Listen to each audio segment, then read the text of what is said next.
allowing me to share space with you guys. This has been very eye-opening. It's also been very honoring to listen to all the speakers today and hear how much heart and passion and authenticity exists, because I don't experience that a lot when I do organizational work. So thank you to each of you. Yesterday I was asked a question, and the question was, Jivi, why do you do what you do? I sat there for a minute, and then I said, and anybody that's an English major, put your fingers in your ear, I cannot not do what I do. Double negative. But that's the reality of my work. So when I came in today, a young gentleman asked me, he said, what do you do? And I said, well, I'm a corporate mentalist. And he looked at me and he said, well, what's that mean? And I said, well, I teach organizations that they have a corporate soul and that there's an immortal legacy to your organization that's beyond you. And so I saw this rather confused look, and I continued my conversation. And I said to him, I said, my purpose is I want to impact the 5 minutes when someone opens their door after a work day, whether you're an entrepreneur, a solopreneur, or whether you work in an organization. The 5 minutes when you open the door after a work day, I want those 5 minutes to be beautiful for everyone. I don't want somebody entering their home feeling frustrated and annoyed and fatigued and tired, so that when your partner says something as simple as, honey, do you remember we're going out for dinner? And you say, oh crap, I'm so tired, I really don't want to be doing that. But I want that conversation to be, wow, that's super cool, yeah, let's do it. And we can only do that if we enter our workplace with grace and ease. And the way I create that grace and ease is teaching mindfulness within the workplace. So out of all of the audience here today, if I could see a raise of hands, how many of you believe that mindfulness is meditation? Awesome. So a fair bit of you. I'm here to tell you it's not. Mindfulness is not synonymous with meditation. If you could leave with one thing today, please leave with that. Mindfulness is about how you live your life and how you show up to work. It's how you wash the dishes. It's how you prepare your food. It's how you go for a walk. It's how do you listen to your client. How do you repeat what your client said? It's all about the things that you do on a day-to-day functionality. It's about how we approach our work. So here's a new model of looking at mindfulness. Mindfulness is about relationships. It's about the relationship that you have with yourself, because you are it in your business. Last year, I left a 30-year career in healthcare in strategic leadership roles to become an entrepreneur. Yay me! It took me not even a month to go to yay me, what the heck was I thinking? Because all of a sudden I was the admin, I was the marketing, I was the accounting, everybody wanted something, and on top of all of that, I still had to do the work. So I was sitting in this place of caca. Of what the heck was I thinking? Like, can a headhunter just call me right now, just give me a healthcare job, please? And so I had to quickly look at what was my model of mindfulness and how does that apply to me as an entrepreneur? And here's what I learned. I learned that there's 3 critical components to entrepreneurship. One is persistence, one is resilience, and one is conviction. Those 3 things coming together build the beauty of your heart and the work that you do and give you this unlimited resource energy to do the work that you do. When Albert Einstein said, all matter is energy, guess what? You as a human being are an energetic presence. That's why when we walk into a room, you're like, oh, I don't think this meeting's going to go very well. Because you're picking up on energy. But when you go into a work environment or you go in to talk to your client, whatever it is, whomever you're talking to, and you feel energized and your vibration is so high, it is the most amazing conversation you'll have. So the first component of mindfulness is, how well do you understand yourself? How well do you know yourself? And how well do you love yourself? And when I say love, I say everything. The whole person, the good, the bad, the ugly, the shadow, the person that yells when you really don't want to yell, and the person that wants to scream sometimes. How do you take that whole person and create energy and have that relationship with yourself? The second part of mindfulness is, how are your relationships with other people? How well do you understand other people? How well can you question other people? And how well do you listen to other people? Questioning is such a critical component of mindfulness, because questioning must come from the heart.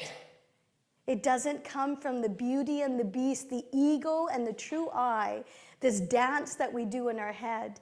It was very similar to what Shannon talked about who are you in that conversation, and can you bring your authentic self to that conversation? If I have a trucker's mouth, can I be that trucker's mouth in that conversation? Can I bring the whole Jivi into that conversation? And that's what it is about, understanding the other person. That's where mindfulness lives. It lives in that place of understanding other human beings. The third category is, how well do you work with the universe? And when I say universe, how well do you sit in stillness? How well do you sit in silence? And how well do you sit in the unknown? Because sometimes things are unknown. Actually, in my life, majority of time, things are unknown. So what is your connection with the universe? Can you, as an entrepreneur, be in that place of, you know what, it's 10 o'clock, I'm not really feeling the energetic oomph to do this, so I'm going to go for a walk. Or I'm going to sit in stillness and guess what? Not do anything. Not pick up the phone, not look at the laptop. Can I just be present with myself? And I have to tell you guys, as an entrepreneur, I do this 3 to 4 times a day, where I take 5 minutes and I simply do nothing. And having 2 kids in university, one or the other, when I first started doing this, they'd come up to me and they'd be like, Mom, you okay? Yeah, I'm just sitting here. Why are you just sitting there? Because I'm just sitting here. And they would look at me funny, because they're so used to doing things. Now, surrounding the relationship you have with yourself, surrounding the relationship that you have with others, surrounding the relationship you have with the universe, is conscious communication. So let's talk about conscious communication. Conscious communication is where you have conversations with intention, understanding that you have the ability to shift destiny of either person in that conversation. Now think about it for a moment. None of us in this room will be the same people that exit this room today at the end of this conference. It is simply not possible. You've taken in information. There are things shifting in you energetically. You hear people talk. Like as Shannon was talking, I was like, oh crap, I really need to talk to her. I'm horrible in closing. So I'm not the same person that will leave today, and neither will you. So what does that mean as an entrepreneur, as a solopreneur, when you're trying to be everything? How can you bring mindfulness? How can you bring presence in the present moment to everything that happens? So here's my example of presence. When I wake up in the morning, and no joke, some of you are literally going to cringe at this, I have no strategic goals. I have no big purpose. I have no contingency plans. I wake up in the morning, I sit at the side of my bed, I work through a gratitude meditation, and I say, Jivi, what's going to really excite you today? And guess what? I do it. It's as simple as that.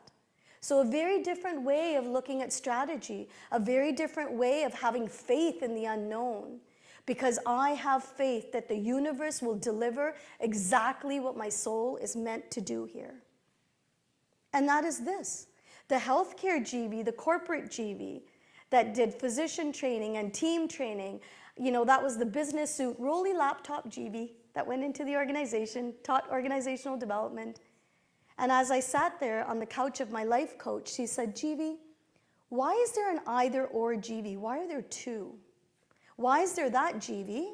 And then there's the Jivi that takes off every 3 months and goes to ashrams around the world and teaches people about death. And I want to stop there for a moment and say, ask yourself this question. If you knew the exact date that you were going to die, would you live your life differently? Exact date, you come with an expiry date. We sometimes don't accept that. We don't keep it in the forefront. And I know some of you may be thinking, oh, Jivi, all this woo-woo stuff. It is not frickin' woo-woo stuff. It is the real deal. If you don't understand your energetic presence and you don't keep that expiry date at the forefront of your head, then you're going to live. But are you alive? Huge difference. I was living last year when I made the choice to go into entrepreneurship and sit on that roller coaster with every one of you guys here of, oh, it's a good day. Oh my God, it's a horrible day. Oh my God, it's a good day. Oh my God, it's a horrible day. And it was this place of feast or famine, right? And then I would get uncomfortable, right? I was like, where's my mortgage going to come from? Oh, Jivi, it's going to come. Yeah, it didn't. Didn't work. So in that place, I want everybody to understand that spirituality and meditation is not about that. Spirituality is about self-realization, and it's about self-actualization. It's about action. It's about feeling it in your internal flame and doing it even if it doesn't make any frickin' sense. And you know what? The meditation helped clear my mind, helped focus, but that doesn't mean that that's what I do every day where I sit there and meditate for an hour every day. No, I choose to live my life by action and by the internal flame. And when I say internal flame, that's that light inside of you that just goes brilliant when you're doing something. And you're like, yeah, I'm in a place of power and I'm going to do more of this. And I'm going to do less of the things that diminish my light. For me, mindfulness is as simple as standing, preparing my food, peeling a potato, and looking at that potato, thinking, who decided that you were something that was edible? Think about it for a moment. Seriously, how much connection do we have with the things that we're doing? Like, as I was peeling that potato, I was like, wow, you're growing underground. Who went digging under the ground to see there was a potato there? And who thought, oh, let's peel it and make some mashed potatoes? Do you know what I mean? Like, each one of these things have an impact in our life. Every single moment is divinely guided for you to be exactly where you are in that moment. So rest with that for a moment. Every single moment in your life is divinely guided for you to be in that exact moment. Whether it was me leaving healthcare, whether it was going through my divorce, whether it was moving to the island, whether it was going through the roller coaster ride of being an entrepreneur, everything was divinely guided for me to be standing here in front of you today. So I'm here to tell you, accept that you're an energy being, accept that your vibrational level will attract that vibration into your business, and understand that your energetic presence has value. You are magnificent beings. Like, just think about it. In 7.5, almost 7.5 billion people, you are the only person with that genetical makeup, with those life experiences, that level of education, all of those contributing factors, and there's only one of you. So if we considered each one of ourselves as a helper to this project Earth, And I say Project Earth because mindfulness is not just about the business. It's also about how you live your life and what you bring to the world. So if each one of us approached it as though we are helping in this Project Earth, but we're helping because we're building ourselves. We're helping because we are in self-realization. That realization where you go into a business and you think, oh my gosh, I totally screwed up there. That won't happen again. And then it happens again. And then sometimes it happens again from a different angle. And so how can you be in that place of acceptance of your magnificence in each moment in time? So I'm going to guide you guys through a little technique. And this technique I use because as I shared with you, that I run my business very differently. Differently from the perspective of not having a strategic plan and goals and taking it moment to moment. And I'm going to walk you through a visualization that I do. And it's a very powerful one because it helps guide my decisions and my clarity. So I'll invite you guys to close your eyes. This is not a meditation, so nobody get up and leave. So I'm going to invite each of you to close your eyes. And I want you to bring your awareness to your breath. This is not a breathing exercise. I simply want you to be consciously aware that you woke up breathing and therefore you are present in this room. If that life force was not there for you today, you wouldn't be here. And as a matter of fact, it only takes approximately 3 minutes for you to not breathe and be having a face-off with death. 3 minutes, that's all it takes. So sit in that place of gratitude that you woke up breathing today. Now I'd like you to shift that gratitude towards your senses. You can see, you can hear, you can touch. You have an intuition. You can taste. Think about your tongue for a moment. It rejuvenates taste buds every 15 days without you even knowing it. Without your sight, you would not be able to see the rainbow or the flowers or your child or your spouse or your friend. Without your ability to hear, you wouldn't be able to hear laughter. So really connect with the gratitude that you feel towards each one of your senses. Now shift that gratitude towards your physical body. Your heart, your lungs, your pancreas, your liver, your circulatory system, your respiratory system, your reproductive system. Each and every one of them doing harmoniously their part in allowing you to experience this world. They don't need teamwork. They don't need leadership. They don't need conflict resolution. They simply are a perfect piece of Project You that come together to allow you to experience the world. Now, I'd like you to think about something you're extremely grateful for from this day. Something that really hit heart and soul for you. In that place of gratitude, think about what happened today, where when you leave today, you will be slightly a different person than when you entered this room.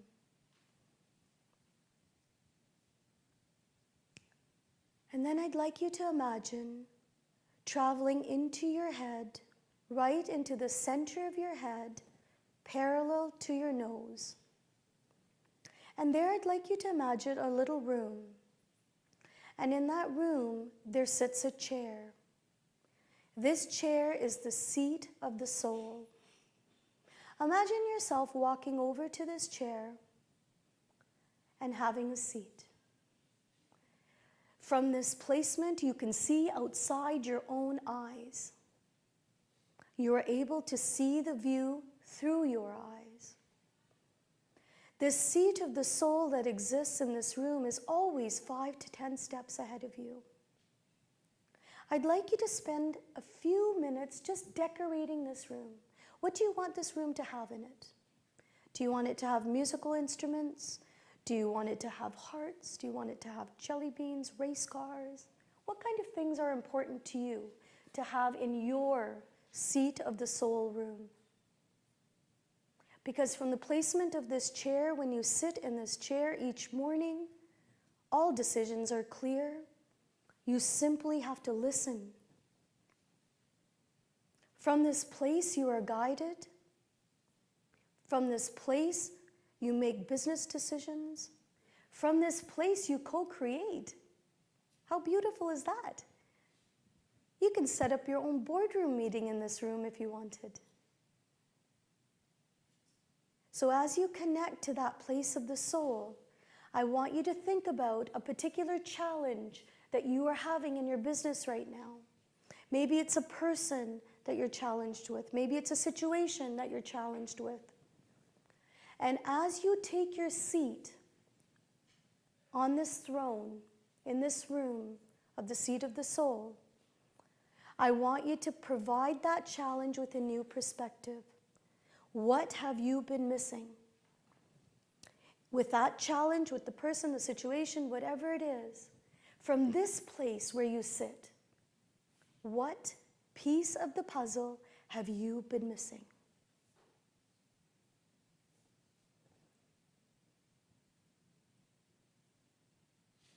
And as you sit in that place of stillness, you'll hear my voice go quiet for about 15 seconds. To some of you, that may seem a long time. But I just want you to get a good feeling of the seat of the soul. And I want you to get a good feeling of a different angle to your challenge.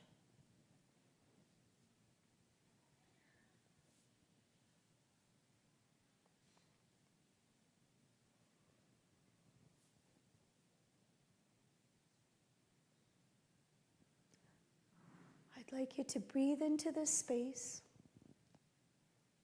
Take a deep breath, feeling your tummy.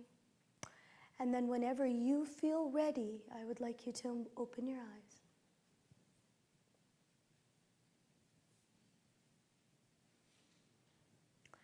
Is there anyone in the audience that would be willing to share their experience?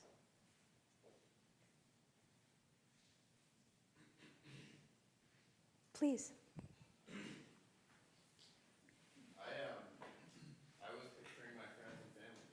I've been really lucky to have had a lot of great friends, and I am lucky to have a fantastic family. And so I was just picturing being around them, and I always feel great when I'm around them. Beautiful. How does that impact your work? That's a good question. Mm-hmm. I've thought for a long time, a little while now, that I'd like to find a way to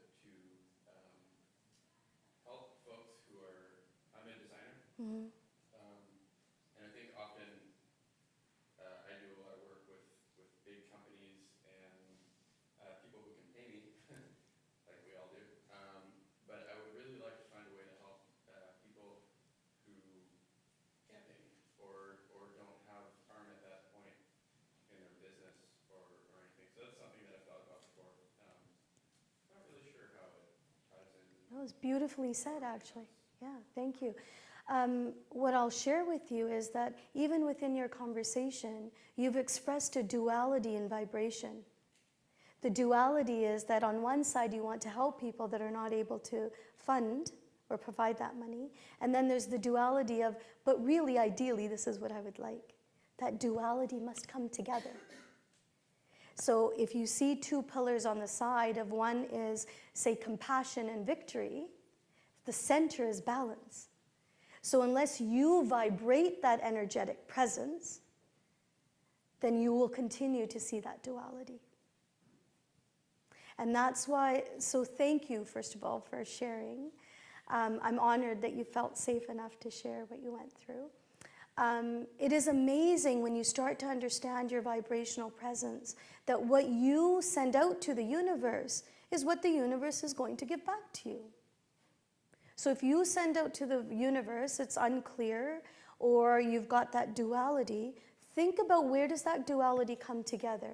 So for example, can I do, in my work, I do organizational work, and every 3 months I take on a nonprofit organization that would like to do work with me and go through the Corporate Soul program, and that's my way of giving back. Because I know nonprofits may not have that same level of funding. So how in your business can you find that balance? Others? Anyone else willing to share? Please.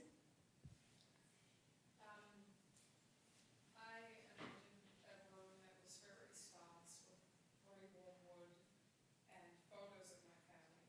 Mm-hmm. There were oil plants, and it was actually just me sitting on a rug in the center of the room with like nice natural light.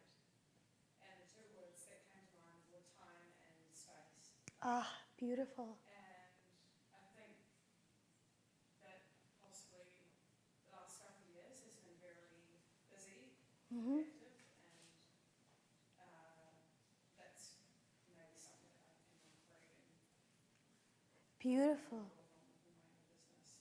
Like I love client work, but it can be very overwhelming juggling things and trying to carve out that time. Yeah. Beautiful. In the realm of spirituality, time and space don't exist. Right? And so how beautiful is it that you're in the place of, wait a minute, these are the things that are important that have come up from the seat of the soul. And that's what happens. We receive these beautiful messages on that throne. But here's the kicker. You must do something with them. Right? One of the, a coach once asked me, she said, Jivi, what has been the most beautiful part of entrepreneurship? And my response to her was that I'm not shackled by a time clock anymore. My time is my time, and I respect my self-care. And so therefore, if I'm not able to do something, I simply won't do it. And here is another golden key. Say no with no defense. We are so gifted at saying, no, well, I can't do this because of blah, blah, blah, blah, blah, blah, blah, blah. And before you forget, you said no. Do you know what I mean? And so how easy is it to say, I would have loved to come, but no, I won't be there. So when it comes to time, really take, how many people have watched Alice Through the Looking Glass? Awesome. Anybody that's contemplating time, watch that frickin' movie. It is brilliant, the conversation that Alice has with time. So I won't give it away, but it was such a beautiful conversation. It was a great aha moment for me when I was contemplating what role time plays in my life. So thank you for sharing. Are there any questions that somebody would like to ask? We've been taking questions on Twitter. Ah, awesome. So, like, hey, this has been fantastic. So, if there are any in the room, by all means, go for it. Otherwise, I'm going to refer back to Park up front there and see if there have been any questions. And I'm okay with somebody saying, Jivi, you're crazy and you drank something before you came here. That's perfectly okay. If you think I've totally lost my noggin and you think this is all woo-woo crap, pick up your hand and stand up because I will show you that it's not. All of my programs come with 100% money back guarantee. 100% money back guarantee. So if somebody goes through my online program, if they go through one of my workshops, if I'm working with an organization, and they do not see change, and they've done everything I told them to, I give them 100% money back. And to date, I've never had to refund somebody's money. So that's how confident I am in the work that I bring. Please. So one of the questions we have is, what are some tips or tricks that we can bring into our daily lives to practice mindfulness? Beautiful, thank you. The first tip, which is very quick, is remember we talked about meditation's not about sitting there chanting Om for an hour all the time. The 3-minute body scan is something that you can do at any time. I do it on the hour every hour, but you can try it once a day. And here's how the 3-minute body scan goes. You close your eyes, you start from the top of your head, and you start to connect into the left hemisphere of the brain, the right hemisphere of the brain, and you walk your way down into your face, into your chest, aligning your shoulders, aligning your hips, and traveling down your legs. 3 minutes is all it takes. The second tip, whenever you're in a place of, I don't know what to do here, it's a bit confusing, ask yourself one question. If I had 5 minutes to live right now, what would I do? And that stops the ego mind and allows the heart to speak. When I practiced this question for 2 weeks, 100% of the time, I was not doing what I thought I was supposed to do. 100% of the time, I was leading with my ego mind. So that's tip number 2. Tip number 3 is breathe. When you consciously bring your awareness to your breath and you sit there and you think, man, I'm breathing, and it's involuntary, because if I told my breath when to breathe, then I probably would have died a long time ago, because I would have forgotten. So as soon as you bring your conscious awareness into the breath, you bring your conscious awareness into the ecosystem. So, and challenge me on this, sit in a meeting somewhere, be at the table, and go, I'm breathing, and then watch the energy shift. That's great. Another question we got from our Twitter follower at eUniquely is, how can we eliminate duality between our thoughts and our whole inner energy and thoughts? Beautiful question. So I call duality the beauty and the beast. The beast being the ego and the beauty being the true I. And they often dance in our head. Any time that you start your thoughts with the I thought, I am unique. I am this. I need to make this much money. I will be successful because that person is successful, and guess what they're doing? When all of that I thought starts to surrender into the heart, and it comes from the place of the soul, you start to find the balance of the duality. The duality must exist. The northern lights exist because of duality. However, it's acceptance of the duality. It's acceptance of your shadow side. That crappy Jivi shows up sometimes that yells at her kids. And in that moment in time, maybe I thought that was good, but maybe now I don't think it's good. So it's acceptance of the duality, that there are going to be times when my business is flourishing. It's that feast or famine. It's like, oh yeah, I'm doing really good. And then it's like that roller coaster of, what was I thinking? Headhunter, please call me. So please get into the place of acceptance of that duality. That's such great insight. Our next question is, how do we deal with the fear of the unexpected when surrendering to the universe?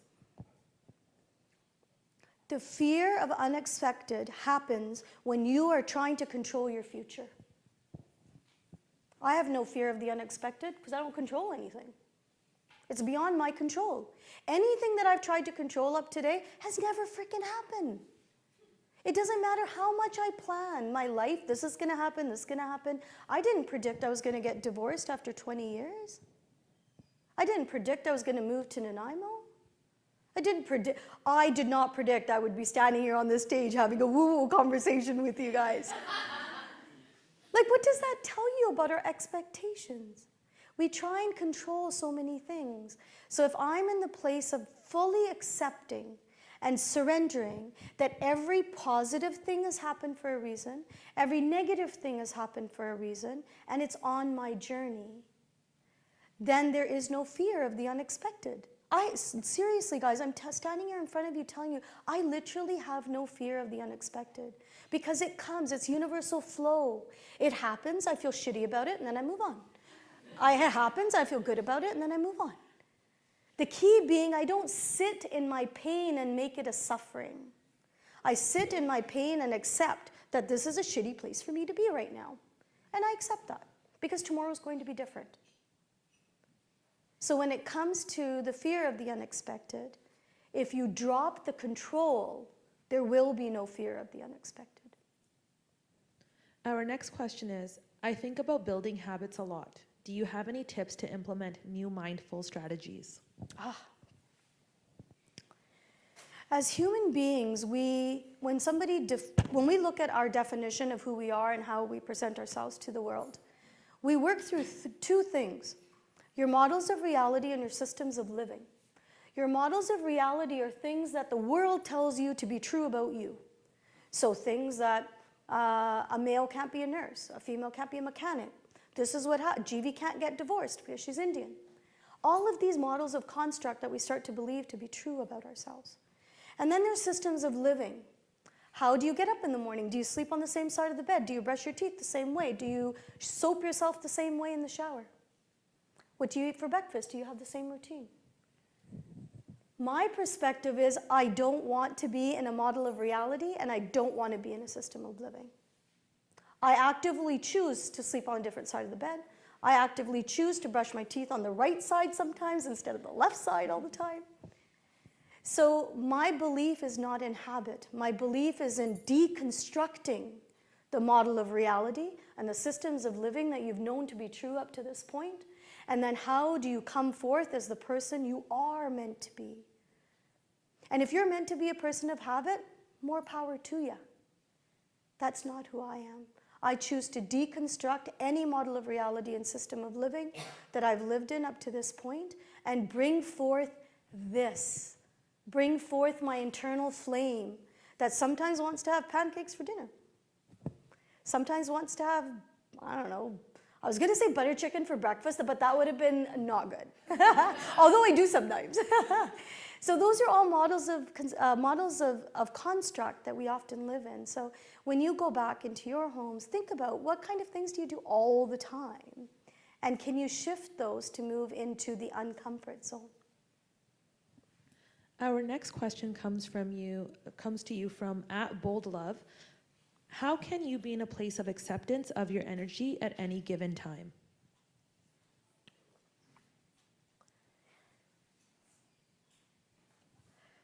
I was sitting on my couch a couple of weeks ago, and as I sat there, I've been now divorced for about 6 years from a 20-year marriage. And I sat on that couch, I was watching this television show, and as I watched the show, some memories started to come back around, what happened during the divorce, what happened post the divorce. I sat there for a moment, and there was this level of sadness, and I could feel it growing inside of me, and I'm like, gosh, Jivi, after 6 years, you're going to cry again. I thought I had done the work. I did the peeling of the onion. I've seen so many coaches. I've done so much healing. So here's what happened. I sat there for a moment, and I thought, one of two things can happen here. I can gulp that emotion down and think, oh my God, I've done so much healing. This doesn't need to come up right now. Or I can just cry. So in that moment, I gave myself permission to cry. And that happened more and more over the next couple of days, where we would be driving somewhere, and my son would be driving, and I would be sitting in the passenger seat, and I would just start crying. And Raj is all confused about this, and one day he looks at me, and the moment that I was not crying, Raj says to me, and my son is 18, he says to me, he says, Mom, when you go through these crying things that you do, what am I supposed to do? I said, you know what, Raj? I just need to cry. Like in that moment, that's all I need to do. If I'm feeling angry, I need to feel the anger. If I'm feeling sad, I need to feel the sad. If I'm feeling disappointment, I need to feel the disappointment. And I said, next time you feel, when I'm crying, just put your hand on my knee or around my back and say, Mom, I really love you. And he's like, okay, got it. He's super excited at this. I got it. Not even a couple of days later, we're sitting in my family room, and there goes GB's Waterworks again. And Raj looks over at me. He comes over, sits beside me. He's like, there, Mom. I'm like, oh, but that's not what we talked about. I thought you got it. So the unexpected and the unexpected and the expected emotions that come up, honor them. They're there for a reason. They're there to share some healing with you. When something comes up like that, that's another part of you that wants to get healed. It's okay to feel anger. It's just not okay to behave angry. It's okay to feel sadness. It's okay to say to someone, you know what, I feel really disappointed right now. And those are the type of conversations we shy away from sometimes. And I will lead with that. I'll say, you know what, this is a really awkward conversation for me, and it'll probably be just an awkward conversation for you to hear. Especially when I'm talking with CEOs and leaders and I have to share news that they're not wanting to hear. So sit in the acceptance of that emotion and don't gulp it down. Does that answer the question? I think that does. Okay, awesome. Yeah, I don't even need this. I'm Jivi, thank you so much. Lots of gratitude from our end. This was Jivi. Thank you, guys. So first of all, thank you so much for this morning. It's such a beautiful group to be sharing space with, so thank you so much. If I left at noon today, I would feel that my heart is full already with so much beautiful information, so thank you so much. What I'm going to invite you to do for just a few minutes is to drop those beautiful eyelids of yours, and I'm going to invite you to close your eyes for a few minutes. Now, as you close your eyes, I want you to synchronize yourself with the stillness within your heart. That very deep stillness where there are no thoughts. You're not worried about what you're going to have for dinner. You're not worried about what's happening this afternoon. It's just you and you and you. As you connect with that stillness, I want you to be consciously aware in this moment that you are breathing. You woke up this morning breathing. You're sitting amongst this beautiful group because you are breathing, this beautiful life force that exists. So really connect with that breath and express your gratitude that it allows you to be here today. And then shift that gratitude towards your senses, your ability to see and hear and feel and touch, the ability to have an intuition. When is it that we take time to say thank you, sight? Thank you for allowing me to see the rainbow. Thank you for allowing me to feel the sun. Thank you for allowing me to hear laughter. Now take that same gratitude and shift it into your physical body.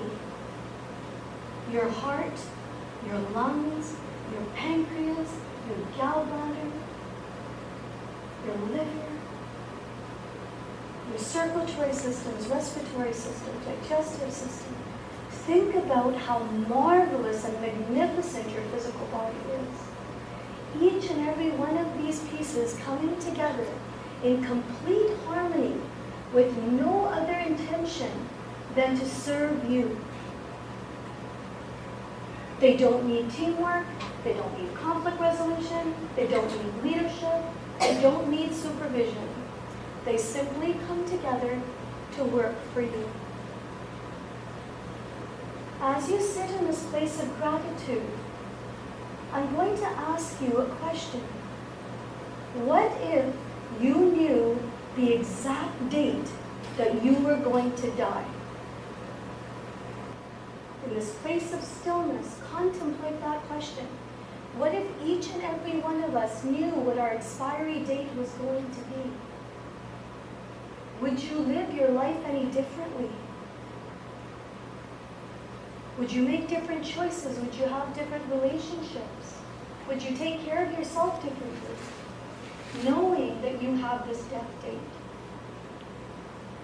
And I want you to ask yourself some pivotal questions. Why is it that we live as though we are never going to die, when that is the only universal truth that actually exists? And if we came to accept that we are going to die, our life, the way we live it, we come alive in acceptance that we are mortal. And that alone is absolutely beautiful. So as you contemplate that question throughout this talk, I'm going to now invite you to open those beautiful eyelids as I share with you a little bit of me. So last year, I found myself in February sitting on the couch of a life coach. I was in a beautiful career, peak of my performance, I was in leadership roles at the British Columbia Medical Association, at the Ministry of Health, had been training physicians on leadership and conflict resolution and team dynamics, all of that beautiful organizational development work. I'd spent 30 years in healthcare. And yet, I found myself on this couch of a life coach, feeling lost, empty, confused. I didn't know why I felt the way that I did, but that was just the way that I felt. And then on top of it, I felt hypocritical going to a life coach because I'm a master coach myself. So I felt all of that guilt, and if I can't fix myself, how am I going to fix others? How am I going to help other people in their life? So a lot of that hypocritical feeling. During those conversations with my life coach, she asked me a very pivotal question. She said, Jivi, every time you speak, there's two Jivis. There's the corporate Jivi that does all of this work in healthcare. And then there's this Jivi that travels to ashrams around the world teaching meditation, teaching mindfulness, and your face just lights up when you talk about that work. And then you talk about healthcare and you crumble up. And she said, why is your life either or? Why can it not be and? And I looked at her and I thought, I don't know what the heck you're asking me. But I'm crying right now, so you've obviously hit something. And I left her home that day in contemplation of the and. What is the and here? And the and I had already intuitively prepared within my education. So I have an MBA in leadership, and I have a PhD in spiritual practice. So I had been on this 17-year journey of who am I? That was the question that came up since grade 4. Who am I? What am I going to do? Why am I here amongst 7.5 billion people with this genetical makeup? Like, how magnificent is that? Every single person has that genetical makeup, that combination of life experience, that combination of education, and so we're all here to contribute our piece to Project Earth. And yet we're little projects within ourselves. So as I started to contemplate my life coach, this question around the and, why is there a corporate Jivi and this other Jivi that travels teaching meditation and mindfulness? And there's one conclusion. And that conclusion was, I had put on a costume. And if you could imagine for a moment, me standing here in front of you, wearing this costume like a quilt and patchwork, pieces of patches, and every patch sewn together, and then the zipper that goes up, and the shoes to match. And that costume was made up of all of the stories that I thought to be true about myself. So that moment on the couch when I was feeling lost and confused and all of that stuff, it was really the heaviness of that costume. Didn't want to wear it anymore. And I'll walk you guys through just one patch of that costume so you get an example. At the age of 7, I was in boarding school in India, so I was born here in Mission, BC. But I went to India in a Catholic boarding school, and I would spend 7 or 8 years in that boarding school with my siblings. The most pivotal moment I remember about boarding school is sitting there at the age of 7, holding my sister's hand, she was 4, and there we sat at the edge of the bed, and there are 100 beds, all exactly the same. Same bedspread, same makeup, everything is the same. And there I sat, feeling lost, confused, all of the stuff that came up on the coach's couch. Exactly the same feeling. And what I remember vividly is staring at 2 metal trunks in front of us. One said S550 and one said P551. S550 would become me for the next 8 years, and P551 would become my sister. Those metal trunks signified my entire journey. But what I took from there, what was on my patch, was feeling betrayal, anger towards my parents, that I had no choice, feeling insignificant, thinking, how come nobody even asked me if I wanted to go to boarding school? And so I carried that story on that beautiful patch. And then you know what happened? Other people fixed my costume. Because they would say, you went to boarding school? That must have been horrible. sewing that patch on tighter and tighter, fixing those buttons and zipping it up as tight as it could be. Because every time somebody would say something to me, I would say, yeah, dang it was hard. I don't know why my parents did that. So I'm sewing on my costume more and more. When I went through the process last year, I started to think about, when am I going to change that story? When am I going to remove that particular patch from this costume? So then my story shifted. And my story shifted because I'm a keynote speaker today because of the improv theater that we did in boarding school every week. I teach mindfulness because I lived prayer and meditation 4.5 hours every day. So I am connected here like you would not believe. I know this voice. I know what ignites it, and I know what diminishes it. And yet I was living a world in which it was diminished. I had forgotten what ignited that inside. So that story became, oh my gosh, I am who I am today because of that boarding school. I do what I do today because of that boarding school. Could you imagine a dorm room of 100 beds of all girls, an arm's distance apart? Literally, we would have to shuffle between the beds like this to get in and out of the beds. You're going to learn conflict resolution, believe me. You're going to learn leadership. You're going to learn how to work with a team. So everything that I was teaching in healthcare came from boarding school. Everything that as who I was, even within the meditation, all of that came from boarding school. So my story changed to one of a warrior. My story changed to, no, boarding school was great. It made me who I am today. If it wasn't for that story, I wouldn't be doing the work that I'm doing. So here's my passion for the world, my purpose for the world that we've been talking about. So, by the way, after my conversation with the coach, I packed my bags and went to Sedona for 6 weeks. I didn't sign my contract with the British Columbia Medical Association and decided that I didn't want to be in healthcare anymore, but I had no clue what I was going to do. So I thought Sedona's going to give me the answer. And man, oh man, did Sedona give me the answer. So my purpose that came out in Sedona was, I wanted to impact the first 5 minutes in which every person enters the door after a work day. You know when you come from work and you open the door? Are you annoyed, frustrated, agitated, on edge? Where your spouse says, get the laundry, and you're like, or your child says something and you're on edge because you don't have, as Amy talked about, you don't have time. Or maybe your workday has gone to the point at which you haven't been able to handle it with grace and ease.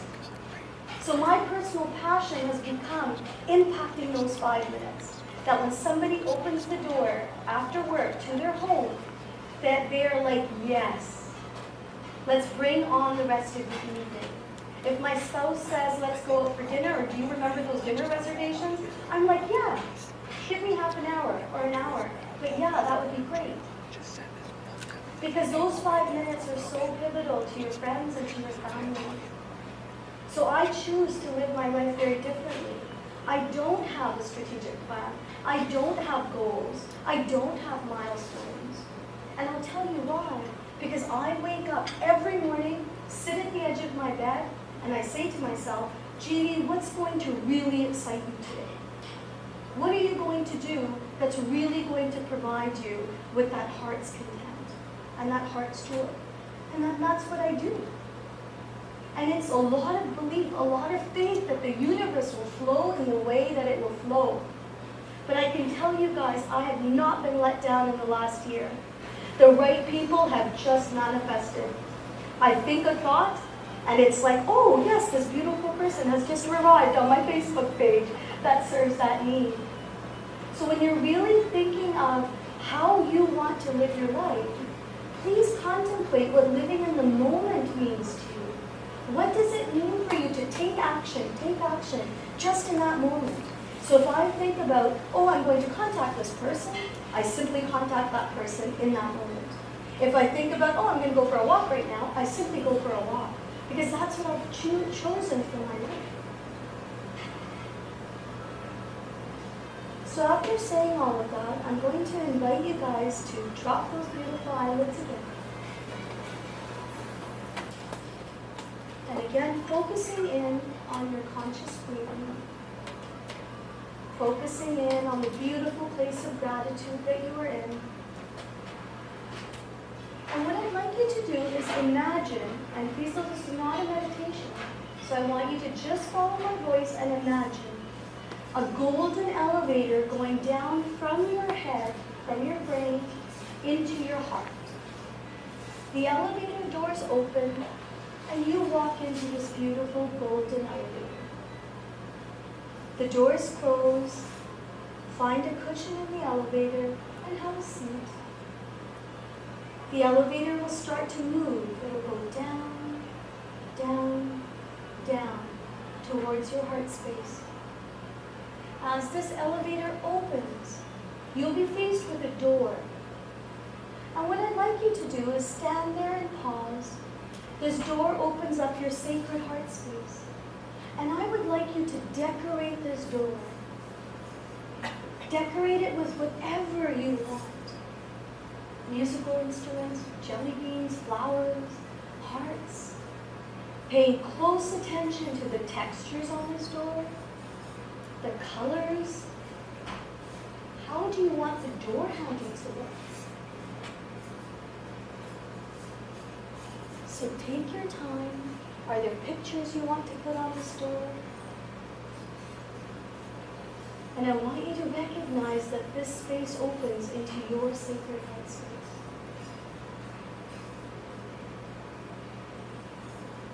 And then open the door. As you open this door, you walk into this beautiful white room. Ceilings are white, floor is white, walls are white. And I want you to stand in the center of that room and feel the purity of yourself in that room. I want you to feel the wholesomeness in the center of that room. And then I want you to decorate this beautiful heart space room. What are you going to decorate it with? What kind of furniture do you want in there? What kind of cushions do you want in there? What kind of paintings would you like on the wall? What kind of color would you like in this room? Are there pets or ancestors? People that have passed to the other side that you would like signified in this room? So decorate the room, paying close attention to the floor, the ceiling, the walls, the inside of the door. This beautiful sacred heart space is where you can lead from. This is where the unveiling of you occurs, where you can unzip that costume. Because you don't need those patchworks. You don't need that costume. You can only be who you are in any given moment.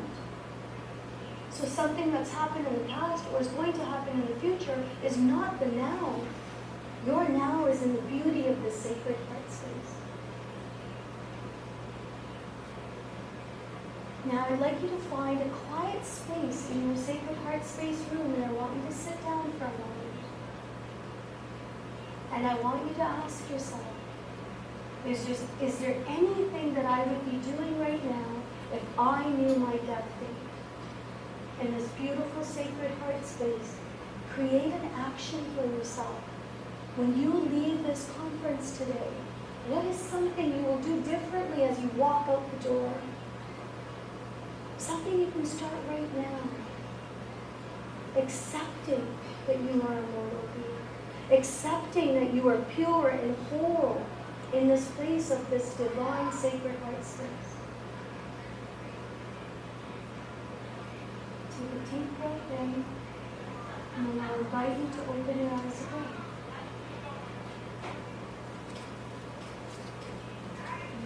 The place that I showed you today is the place from which I lead my business. This is the place that I lead my team from. It's from here. It's that connection between my heart, my mind, my soul, gut instinct, whatever you want to call it. And it's acceptance.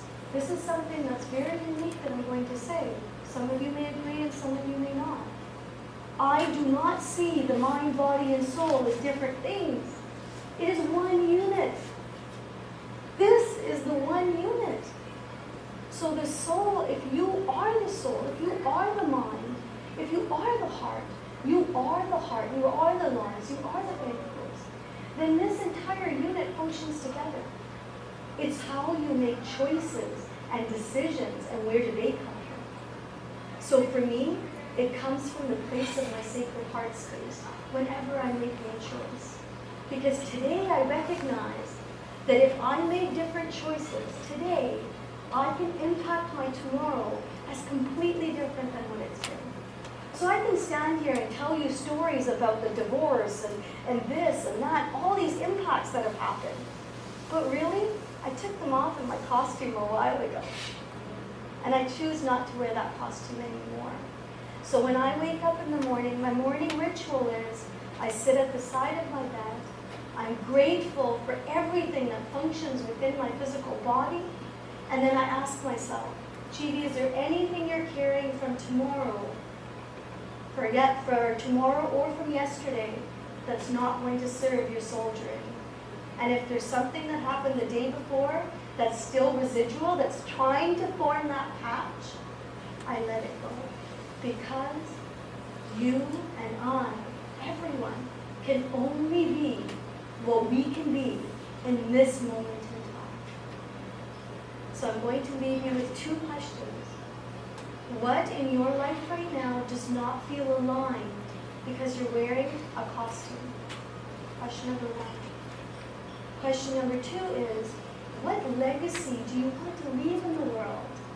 So if you're not here and your great-great-grandkids are talking about you, what stories do you want them to tell about you? That's how I lead my business, and that's how I lead my life.